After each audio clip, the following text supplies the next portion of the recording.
Hello, this is J Mike, and today I want to talk a little about the drow, because there has been some controversy about inherently evil races. And I want to point out that if you have inherently evil races in your game, I don't see anything wrong with that. But I understand the other side of the argument, and also I want to add that if there is something that it bothers or makes one of your players uncomfortable, you should try and change it, right? Why not?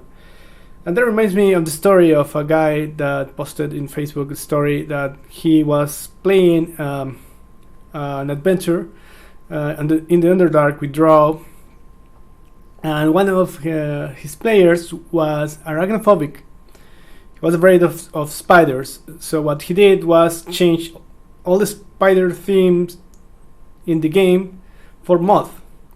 So Lord, instead of being the Spider Queen, will be the Moth Queen. I guess that will make for a little more work preparing the adventures, especially in the mechanic side. I don't know. You will have to change all the driders for dromoths or something like that. But I guess, well, it's worth to be careful with that kind of thing. For example, I play a game where one of my players told me that she wouldn't like to see any clowns in the game. And even though I wasn't planning to put any clowns, it was really good because that way I won't have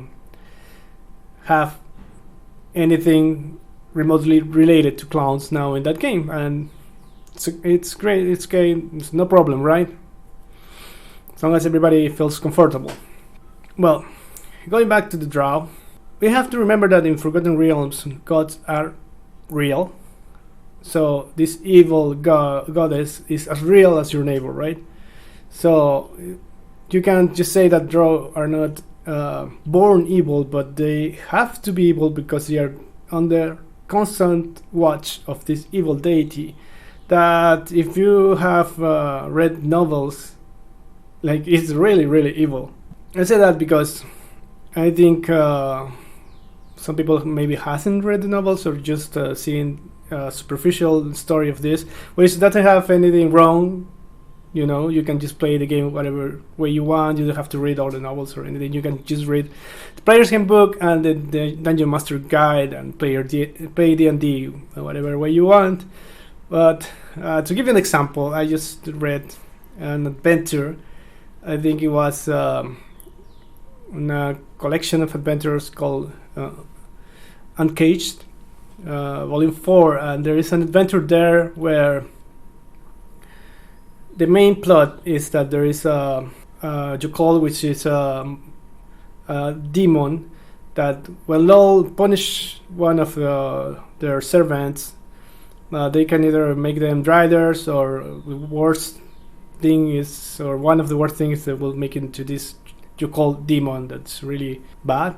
So in this adventure, drow did this because there were two Lord priestesses and they were in love with each other, and Lord didn't like that, and that's why she turned one of them into a Jokol.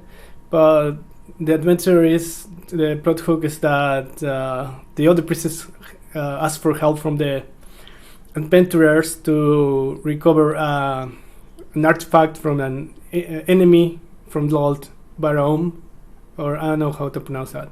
Well, one of his sons who's her enemy, and if you play that way, you can just give the artifact, which is a mask or something, and Lord will forgive the other drow priestesses that you call and turn her back into her drow form. And as I said, you can play the game whatever way you want. You don't have to know everything, you don't have to read the novels or whatever. But if you read the novels, you will know that that's not how Lord acts. Like, she's really, really evil. And that reminds me of the Lady Penitent trilogy. This was a novel that was part of I think 4th edition, but then they retconned it, so it's no longer canon. But one of the main characters was Lord priestess that fell in love with another drow, and and she was trying to leave Lord. She became Elistray priestess, but in the end, everything went wrong, and she changed her mind, turned back to Lord, and she was turned into a horrible demon. She was turned into a monster called the Lady Penitent. And that's how the real Lord will act. I guess in the end, in the Uncaged Adventure, probably if you bring the mask, she wouldn't bring back the other priestess as drow. She probably will punish them further because that's how Lord is. It's like super evil. Okay, going back to the races and evil stuff. And continuing with the Lady Penitent, and there's spoilers here. Well, it doesn't matter because it's not canon anymore, but if you want to read the books, and I really recommend them because it's really fun, and it's the follow-up to the War of the Spider Queen, which is a really cool book. I think at least it was really fun for me to read.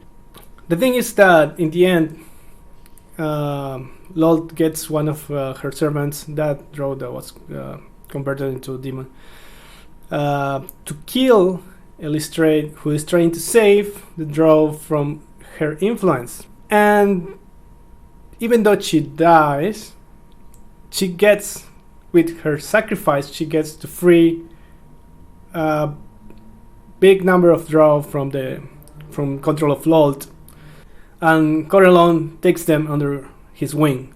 The explanation of this book of why drow are evil is because they are under the influence of Lord, and the second reason is because they were tainted by the blood of a demon called Wendonai. So that was the explanation why drow were inherently evil in the Forgotten Realms. Sadly, they retconned this thing for 5e because, well, a lot of people didn't like the changes they make with the spell plague and everything. But I think it was a good point of view on how there will be a whole culture that was evil.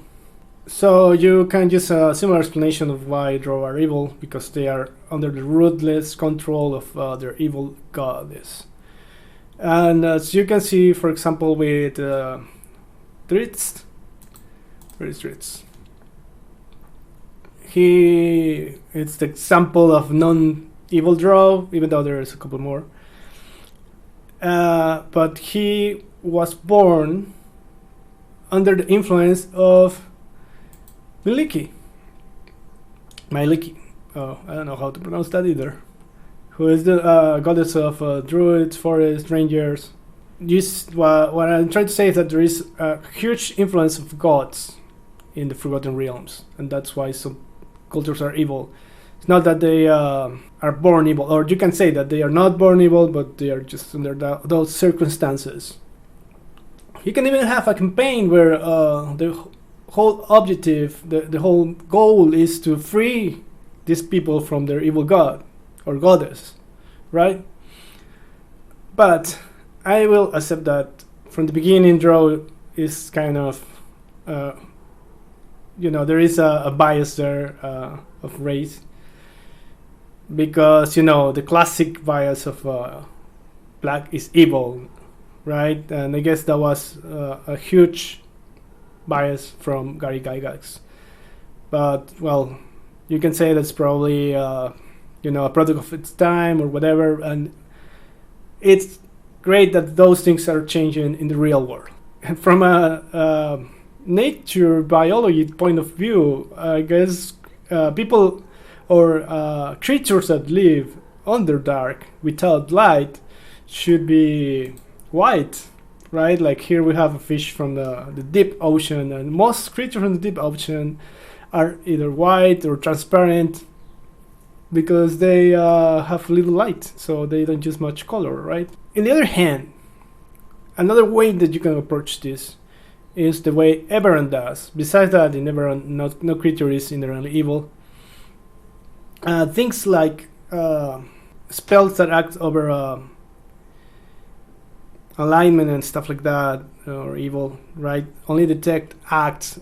I mean, it's more a thing of what you are actually doing, and not your nature, like in normal D&D, right?